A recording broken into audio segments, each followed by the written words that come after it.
முதலாவது மட்டியை கழுவி சுத்தமாக வைத்திருக்கிறேன்.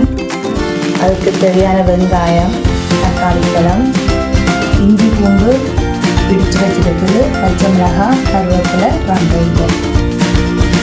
மட்டி பொரிப்பதற்கு தேவையானது சிக்கன் டை கொஞ்சம், சிக்கன் தூள் கொஞ்சம், மஞ்சள் தூள், உப்பு, தேவையான அளவு தக்காளி சோஸ். இது மசாலா.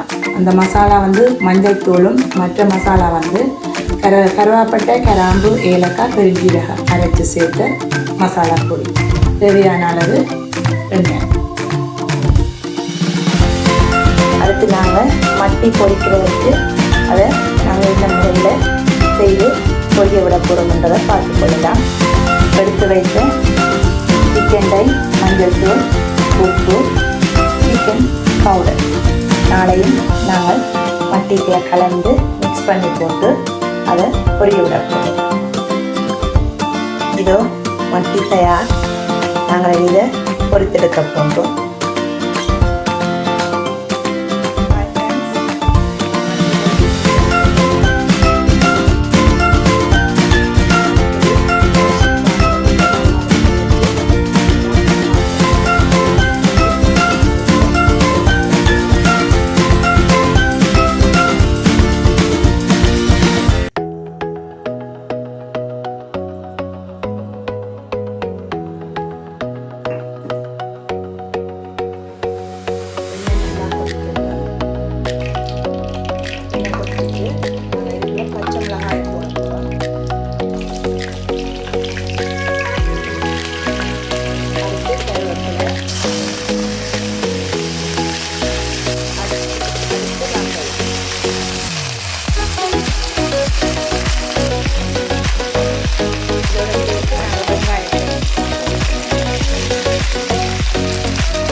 இதோட நாங்கள் இஞ்சியையும் பூண்டையும் ஆட் பண்ண போகிறோம்.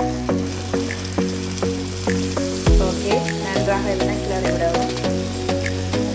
இஞ்சி பூண்டு போட்டால் சட்டி சிலவில் அடிப்பிடிக்கு. நாங்கள் அந்த சட்டி அடிப்பிடிக்காமல் இருக்கிறதுக்கு நாங்கள் கொஞ்சம் உப்பு சேர்த்து போடுவோம்.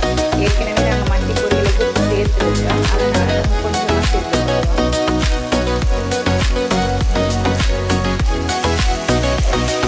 சேர்த்து விட்டு நாங்கள் கிளறி விடுவோம்.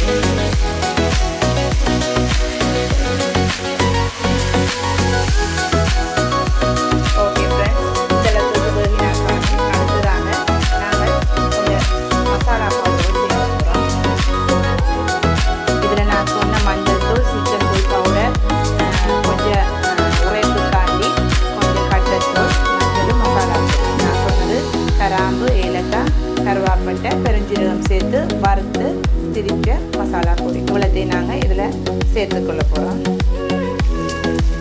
சேர்த்தாச்சு ஃப்ரெண்ட்ஸ். இதை நன்றாக நாங்கள் கிளறி விடவும்.